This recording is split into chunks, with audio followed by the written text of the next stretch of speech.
नमस्कार, आप सभी का स्वागत कृषि परिक्रमा में। मैं हूं मुकुल शर्मा। कृषि परिक्रमा एक ऐसा कार्यक्रम जिसमें लगातार आपको हम जानकारी देते हैं कृषि गतिविधियों की, कृषि शिक्षा साहित्य की और साथ ही कुछ महत्वपूर्ण जानकारी लेकर हाजिर होते हैं। लेकिन आइए सबसे पहले बात करते हैं हमारे कृषि गतिविधि भाग की। आज इसमें क्या कुछ खास है दिखाएंगे आपको। ना सिर्फ कृषि जगत की अलग अलग तकनीक जो है वो सारी जानकारी हम आपको देते हैं। आज बेहद ही खास जानकारी आपके लिए हम लेकर आए हैं। क्या है ये जानकारी, आइए देखते हैं।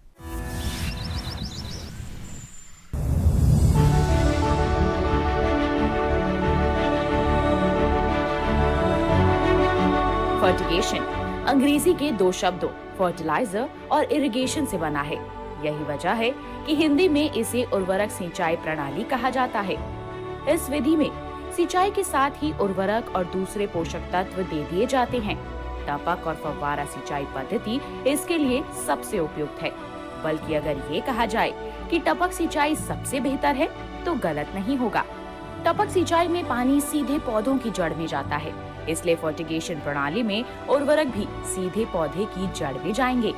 यही वजह है कि इस प्रणाली में पानी के साथ साथ उर्वरकों की बचत हो जाती है। समय और मेहनत की बचत इससे अलग है। विशेषज्ञों का मानना है कि मिट्टी में छिटकवा विधि से उर्वरक देने पर 30 से 50% ही नाइट्रोजन काम में आता है, जबकि फर्टिगेशन विधि में 95% नाइट्रोजन का उपयोग हो जाता है। इसी तरह छिटकवा विधि से पोटेशियम 50% ही पौधों के उपयोग में आता है, जबकि फर्टिगेशन विधि में 80% पोटेशियम पौधे ग्रहण कर लेते हैं।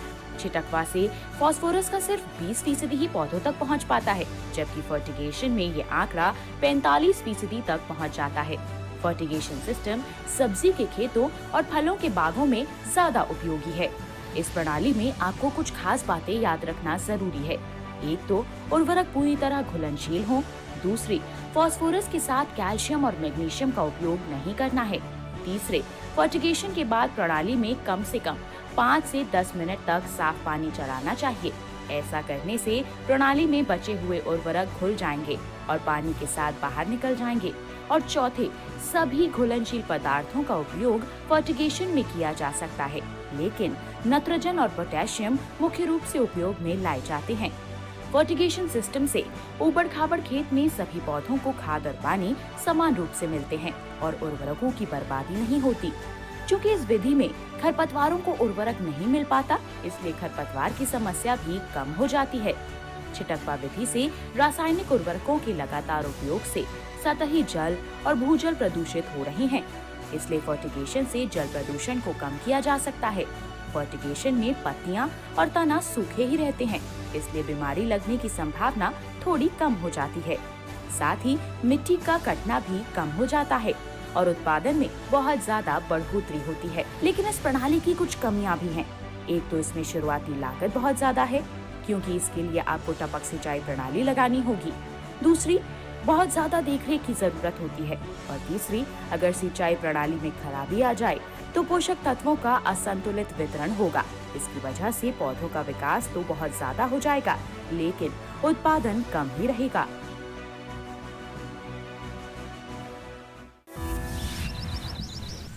और आइए अब कार्यक्रम में आगे बढ़ते हैं, बात करते हैं हमारे कृषि साहित्य भाग की, जिसमें अलग अलग पुस्तक और जो पत्रिकाएं हैं उनके बारे में आपको हम जानकारी देते हैं।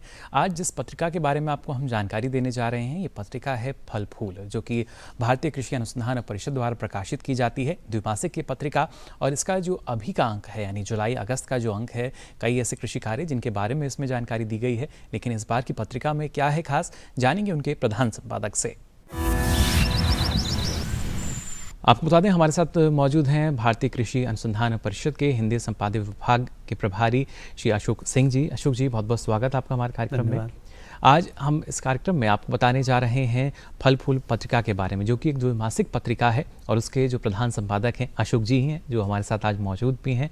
अशोक जी, सबसे पहले जानना चाहेंगे फल फूल पत्रिका की अगर बात की जाए, क्योंकि हमारे देश में लगातार हम देख रहे हैं जो बागवानी का रकबा है वो कैसे बढ़ रहा है, उत्पादन में लगातार वृद्धि हो रही है, किसानों का रुझान लगातार बागवानी फसलों की तरफ बढ़ता जा रहा है। ऐसे में क्या क्या जानकारी है जो इस पत्रिका में शामिल होती है? आपने सही कहा कि हमारे देश में बागवानी फसलों का उत्पादन लगातार बढ़ रहा है। कई फसलों में तो हम नंबर 1 का स्थान प्राप्त कर चुके हैं जी। बहुत सारे ऐसे फल हैं जिनका हम एक्सपोर्ट करते हैं और जिनका उत्पादन लगातार बढ़ रहा है हमारे यहाँ। बिल्कुल। लेकिन हमारी समस्या, सबसे बड़ी चुनौती यहाँ पे ये है कि हमारे पास भंडारण की जो सुविधाएं होनी चाहिए उस तरह की सुविधाएं किसानों तक नहीं है, उपलब्ध हैं, और उसकी वजह से काफ़ी बड़ी मात्रा में फल, सब्जियां, इस तरह के जो पेरिशेबल आइटम्स हैं वो ख़राब हो जाते हैं।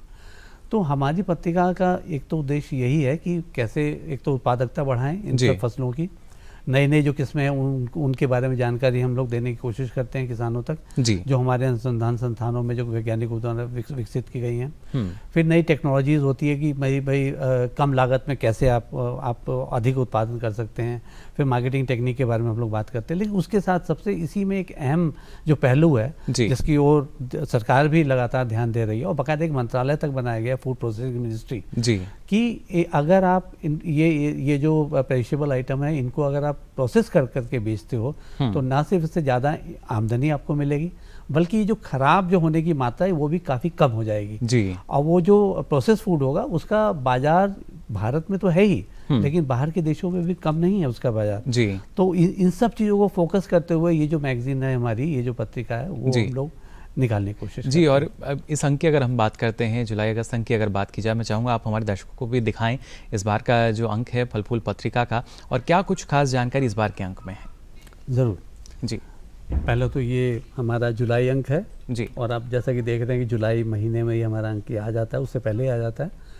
और इसका कारण ये भी है कि इस पत्रिका में इस बार की खास बात ये है कि इस बार हम लोगों ने जो एक कॉलम है हमारा इसमें, जिसमें कि अगले 2 माह में क्या किसान लोग खेतों में, मतलब बागवान क्या करें या सब्जियों के बारे में क्या करें या क्या क्या उनकी विधियां हैं उनके बारे में, तो वो एक अलग अलग फसलों के बारे में बड़ी छोटी सी क्रिस्प सी जानकारी हम लोग देते हैं। लगभग 20-25 फसल होती हैं जिसमें फल, सब्जियां, फूल, सब कुछ होता है कवर। तो आप समझ सकते हैं कि वो जो लेख होता है उसकी कितना महत्व उसका होता हो किसानों के लिए। यानी हम मान सकते हैं हर एक राज्य में जो कृषि कार्य हो रहे हैं इस वक्त, उन सबको इसमें समाहित किया जाता है। बिल्कुल, हमने कोशिश यही करते हैं हम लोग जी।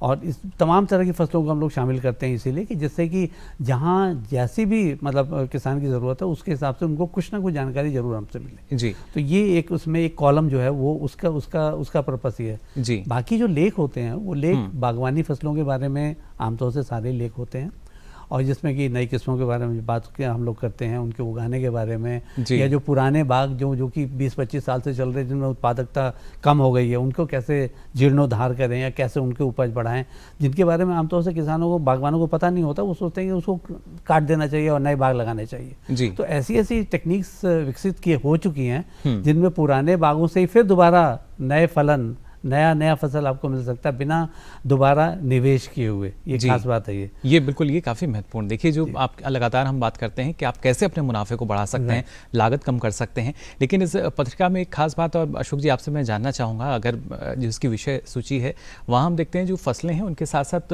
कुछ विशेष, जो मैं कहूँगा जो आकर्षण का केंद्र मुझे यहाँ पर लगे, पहले आमदनी हमें वहाँ नज़र आया लिखा हुआ, उसके साथ साथ मुनाफा भी कुछ अलग। तो इस तरह की से जो शब्दों का चयन किया जाता है और उनमें क्या कुछ समाहित है? आपने मतलब एक पाठक को हम लोग कैसे आकर्षित करते हैं उसकी आपने नब्ज लगता है पकड़ ली है जी। बताओ पाठक, मैं ये जानना चाह रहा हूँ। तो वही जो भी पाठक इसको उल्टाएगा तो उसकी नज़र जब आमदनी में पड़ेगी, जाहिर है एक बार सरसरी निगाह से देखने की जरूर कोशिश करता है उस लेख को जी। और इस तरह उन लेखों में होता भी है, जानकारी भी हम लोग देते हैं कि वो छोटे छोटे बदलाव करके बिना ज़्यादा खर्च किए हुए उसी खेत से, उसी फसल से कैसे ज़्यादा मुनाफा ले सकते हैं जी। बड़ी छोटी छोटी बातें होती हैं जी। तो अब जैसे उदाहरण के लिए मैं बताता हूँ, एक छोटी सी बात है कि जैसे बाग हैं जिसमें कि पेड़ लगे हुए हैं शरीफा के या किसी और चीज़ के, उसके नीचे जो स्पेस है उसमें आप सब्जियां उगा सकते हैं, जो कि पहले ऐसा कंसेप्ट नहीं था। तो इस बार के इशू में हम लोगों ने ऐसे दिया कि जो शिमला मिर्च के साथ कैसे आप पॉपुलर के साथ शिमला मिर्च कैसे उगाएं, इस तरह का लेख दिया हुआ है। तो ये सब छोटी छोटी बातें हैं, मतलब इसमें कोई ज़्यादा इन्वेस्टमेंट नहीं है। तो ये जो चीज़ें हैं इनको हम लोगों ने फोकस करते हैं कि अपने वैज्ञानिकों से भी अनुरोध करते हैं कि जो सीधे किसानों को अट्रैक्ट करती है या जिनसे उनको सीधे फायदा हो सकता है, ऐसी बातों को अपने लेखों में आप शामिल करें, वैज्ञानिक और तकनीकी बातों को ज़्यादा ना दें। तो उसका लाभ यह है कि हमारे पाठकों की संख्या लगातार बढ़ रही है, वो आकर्षित होते हैं, पढ़ते हैं, और जैसा कि सरकार का भी ये जो उन्होंने संकल्प किया हुआ है कि 2022 तक किसानों की आय दुगनी करनी है जी। तो हम लोग अपने एक छोटा सा कंट्रीब्यूशन हम लोगों की पत्रिकाओं की तरफ से हम लोग इस तरह से करने की कोशिश जी कर बिल्कुल। रहे और काफ़ी जिस तरीके से आपने कहा, क्योंकि हमारे जो किसान हैं या जो विशेषज्ञ उन्हें बताते हैं तकनीकी बातों की अगर तरफ हम जाते हैं कि आपको मिश्रित खेती करनी है, लेकिन जैसा आपने सरल शब्दों में कहा कि पॉपुलर के साथ अगर आप चाहें तो आप कुछ और जो फसलें हैं वो ले सकते हैं, जो कि किसानों के लिए काफ़ी महत्वपूर्ण हो जाती है। और कौन से इस बार के जो मुख्य लेख हैं जिनको शामिल किया गया है इसमें? इस बार के इशू में जैसे हम लोग गुलाब के ऊपर शामिल किया कि गुलाब की खेती में आप कैसे उसके प्रोसेस से जो चीज़ें गुलाब जल बना सकते हैं और चीज़ें बना सकते हैं, उससे कैसे आपको उपज मिल सकती है। इसी तरह से एक और ख़ास आर्टिकल है इस बार, और वो मैं इसलिए उसको उल्लेखनीय मैं इसलिए कहूँगा कि वो खस के ऊपर है, वेटिवर उसको कहते हैं। खस की खासियत ये है कि उससे एक इत्र उद्योग में तो उसका काम है ही, उसके जो तेल होता है वो काफ़ी महंगा बिकता है। उसकी एक और खासियत ये है कि जो आजकल जो हमारे ज़मीन पर इतना कुछ रासायनिक मृदा और इतने टॉक्सिक जो कीटनाशक वगैरह डाले गए, उसका रेजिडुअल इफेक्ट तो रहता है और फसलों में भी आता है। तो ये जो ऐसी फसल है जो सोख लेती है इन सब चीज़ों को, इन टॉक्सिक चीज़ों को वो सोख लेती है। अब ये तो बड़ी आसान सी चीज़ है, जो कि मतलब कि जो मृदा को आप वैसे अगर आप ठीक करने जाओ तो काफ़ी पैसा उसमें लग जाता है, लेकिन ये तो बड़ा आसान है, जिसमें कि मतलब आम के आम गुठली के दाम, एक तो फसल भी आपको मिल रही है, दूसरा खेत की आपकी मृदा भी सुधर रही है जी। तो ऐसी चीज़ों को हम लोग कोशिश करते हैं जी। लेकिन ये सारी जानकारी जो है कहाँ से प्राप्त हो सकती है, यानी जो पत्रिका है कहाँ से हमारे दर्शक जो हैं जो उसके पाठक बनना चाहते हैं कहाँ से उनको उपलब्ध होगी? ये पत्रिका जो है भारतीय कृषि अनुसंधान परिषद के कृषि ज्ञान प्रबंध निदेशालय द्वारा प्रकाशित होती है और पिछले 42-43 वर्ष से प्रकाशित हो रही है। इसका मूल्य 30 रुपये ही है, पूरी सचित्र ये मतलब पूरी रंगीन पत्रिका है। और ये जो पत्रिका जो लेना चाहें, भारतीय जो हमारा कार्यालय है पूसा गेट दिल्ली में, जो हमारा भारतीय कृषि अनुसंधान संस्थान है वहाँ से ये ले सकते हैं, वहाँ पर विक्रय केंद्र है। इसके वार्षिक सदस्य भी वो बन सकते हैं और इसका वार्षिक सदस्यता मात्र 150 रुपये देने की ज़रूरत पड़ती है जी। ये भी रियायती दर है इसकी जी। और एक बार जब वो वार्षिक सदस्यता ले लेते हैं तो उनको साल भर ये पत्रिका घर बैठे डाक खर्च से बिना किसी अतिरिक्त खर्च के उन तक पहुंचाई जाती है जी। और जो पाठक ऑनलाइन इसको पढ़ना चाहते हैं उनके लिए ये ICR, हमारी जो ICR की वेबसाइट है www.icr.org.in, उस पर ये पत्रिका और भी हमारी जो पत्रिकाएं निकलती हैं निदेशालय की तरफ से वो सब अपलोडेड हैं और उसको कोई भी जाके वहाँ पर पढ़ सकता है, देख सकता है उसको। और सारी लेटेस्ट हमारी मतलब पुरानी से लेकर लेटेस्ट तक सारी पत्रिकाएं वहाँ उपलब्ध हैं जी। हर एक अंक यानी देखिए जो है आपको मिल सकता है। और ना सिर्फ इस अंक की अगर बात की जाए बल्कि हर एक अंक में आप देखेंगे जो जानकारी है वो काफ़ी बड़े पैमाने पर हमें नज़र आती है, क्योंकि हमारे देश की भी अगर बात की जाए तो यहाँ विभिन्न जलवायु की स्थिति हमारे सामने होती है और ऐसी परिस्थितियों में उन सबको एक साथ शामिल करना एक पत्रिका में पूरी तरीके से, वो भी सरल शब्दों के साथ उसको समाहित करना काफ़ी चुनौतीपूर्ण रहता है। लेकिन देखिए जो संपादक हैं वो इसको लगातार कर रहे हैं जिससे जो पाठक हैं वो उसको पढ़ सकें और इन कृषि कार्यों को आसानी से कर सकें और पूरा जो प्रबंधन का कार्य है वो अपनाकर कृषि क्षेत्र में और भी अपना योगदान को बढ़ा सकें। फिलहाल अशोक जी, आपने इतनी महत्वपूर्ण जानकारी इस पत्रिका पर हमारे दर्शकों को दी, इसके लिए बहुत बहुत शुक्रिया। धन्यवाद। तो जाना आपने इस बार की पत्रिका फल फूल के बारे में, द्विमासिक पत्रिका, और हम हमारे जो दर्शक हैं उनसे यही कहना चाहेंगे अगर आप भी किसी प्रबंधन कार्य में जानना चाहते हैं, बागवानी फसल कोई आप लेते हैं, कौन से कृषि कार्य करने हैं, तो उसके लिए आप इस पत्रिका को पढ़ सकते हैं और बेहतर ढंग से आप जान पाएंगे कैसे कृषि कार्य करने हैं, जिससे आपको उन कार्यों करने में आसानी हो सकेगी, साथ ही आपका जो मुनाफा है वो भी आने वाले समय में बढ़ सकेगा। फिलहाल कृषि परिक्रमा में यहाँ वक्त तो चला एक छोटे से ब्रेक का, जल्द हाजिर होंगे। आप बने रहिए दूरदर्शन किसान पर।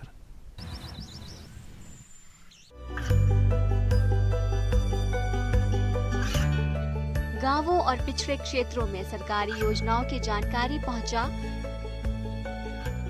देश में कौशल और क्षमता विकास कर ग्रामीणों को सामाजिक बदलाव और विकास से जोड़ने की दूरदर्शन किसान की पहल चौपाल चर्चा देखें सोमवार से शुक्रवार सुबह 9 बजे।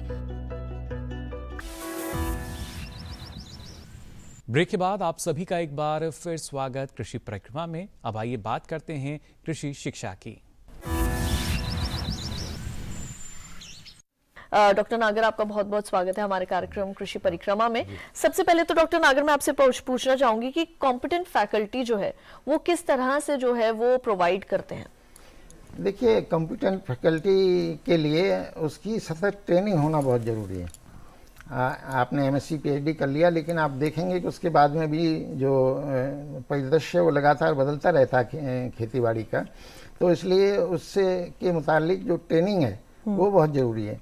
तो उसके लिए जो ये समर स्कूल है, विंटर स्कूल्स हैं, इनके माध्यम से ट्रेनिंग दी जाती है, सेंटर ऑफ एडवांस स्टडीज हैं उनके द्वारा ट्रेनिंग दी जाती है, और प्लस इंटरनेशनल एक्सपोजर दिया जाता है। वो 3 महीने के लिए 6 महीने के लिए विदेशों में जाके भी किसी अच्छी लैब में अपने आप को ट्रेन करके आ सकते हैं, जो लेटेस्ट टेक्नोलॉजी है उसको आत्मसात कर सकते हैं और फिर छात्रों को उसे अच्छे से समझा सकते हैं। तो ट्रेनिंग एक बहुत बड़ा पहलू है फैकल्टी को अपडेट करने के लिए। दूसरा ज़रूरी है कि शिक्षा की जो गुणवत्ता है और उसकी जो प्रासंगिकता है वो बनी रहे। इसके लिए बहुत ज़रूरी है कि जो हमारा सिलेबस है हम उसको जो जिस तरह की हमारी चुनौती है उनके अनुरूप हम उसे बदलते रहें। उदाहरण के तौर पे एक ज़माना था जो हम नहर से सिंचाई करते थे और फ्लड इरिगेशन हम किया करते थे फील्ड्स में, लेकिन आजकल जो पानी की बहुत कमी हो गई है तो हमने जो नई विधियां हैं ड्रिप और स्प्रिंकलर इरिगेशन की उनको हम अडॉप्ट करने लगे हैं, और अनार की खेती में बहुत सक्सेसफुल साबित भी हुआ है ड्रिप और इरिगेशन वाला जो प्रोजेक्ट है। दूसरे ये है कि आज के टाइम में हमारी फूड हैबिट्स बदल रही हैं, तो उसके लिए जो प्रोसेस्ड फूड है तो उसकी तरफ को जो फूड प्रोसेसिंग पे बहुत जोर दिया जा रहा है जी। ताकि हम उत्कृष्ट किस्म के उत्पाद जो हमारे हों और उनकी अच्छी कीमत जो हमको मिल सके जो। जी। तीसरी बात ये है कि जो आज का टाइम है उसमें इंटरनेशनल एक्सपोजर भी बहुत ज़रूरी है जी। उसके लिए इस छात्रों के लेवल पे हमारे पास 3 फेलोशिप हैं। एक नेताजी सुभाष चंद्र बोस फेलोशिप है, दूसरी हमारे लिए इंडो अफ्रीकन, तीसरी इंडो अफगानिस्तानी। 3 फेलोशिप्स हैं। उनके लोग भी हमारे यहाँ आते हैं, हमारे लोग भी दूसरी जगहों पे जाते हैं। तो इस तरह से इंटरनेशनल एक्सचेंज उसमें होता है। और एक नया प्रोजेक्ट है ऑन हायर एग्रीकल्चर एजुकेशन, उसके माध्यम से ये सारा कार्य संपादित किया जा रहा है। जी, तो ये तो बात हुई फैकल्टीज के बारे में, लेकिन अगर हम अंडर ग्रेजुएट स्टूडेंट्स की बात करें तो क्या उनको भी जो है वो फॉरेन एक्सपोजर मिलता है इसमें? हाँ, इसमें एक अच्छी बात यह है कि उनके लिए भी 3 से 6 महीने तक का किसी भी जो भी अच्छी से अच्छी यूनिवर्सिटी उसमें जा सकते हैं, वहाँ के स्टूडेंट के साथ में इंटरेक्ट कर सकते हैं, वहाँ की लैब में बैठ के कुछ जिसमें उनकी रुचि है उसको आगे बढ़ा सकते हैं। एक तो ये। दूसरी बात मैं ये बताऊं कि आजकल आप कुछ भी कर लीजिए, अगर उसमें रोजगार से आप वंचित रह गए तो सब किया धरा बेकार हो जाता है जी।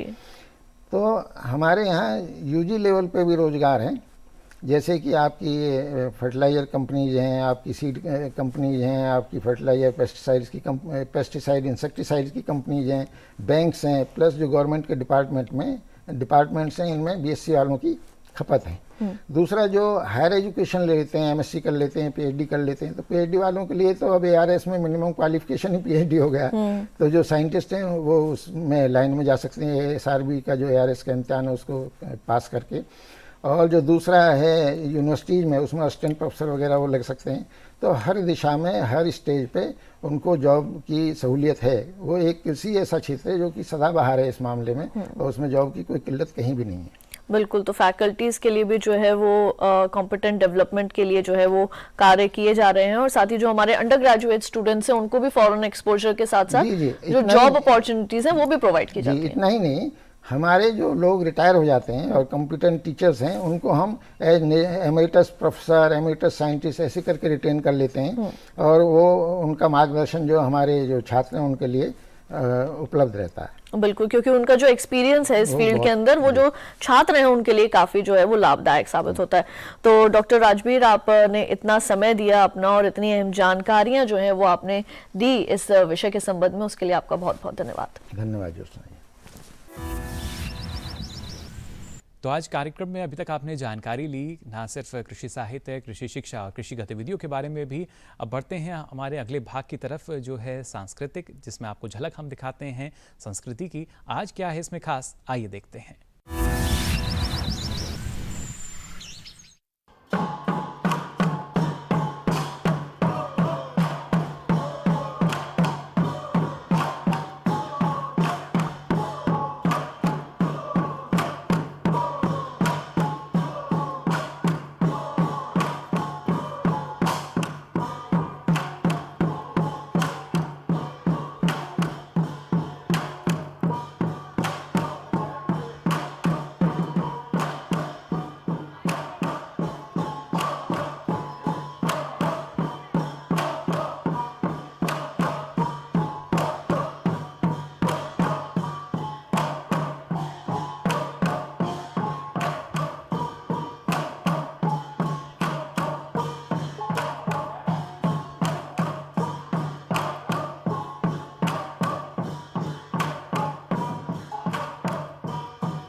आपको बता दें, कृषि परिक्रमा कार्यक्रम आप डीडी किसान के YouTube चैनल पर भी देख सकते हैं। इसके लिए आपकी टीवी स्क्रीन पर जो QR कोड आ रहा है, इसको आप स्कैन कर सकते हैं। साथ ही कृषि परिक्रमा के जो पहले कार्यक्रम प्रसारित हुए हैं वो भी आप YouTube पर कभी भी कहीं भी आप देख सकेंगे।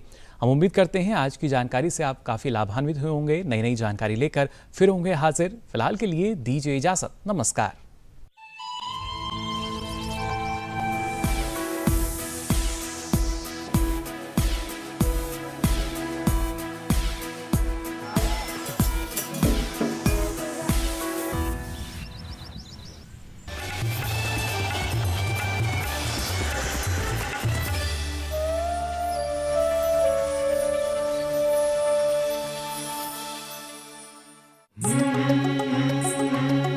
विविधताओं का देश।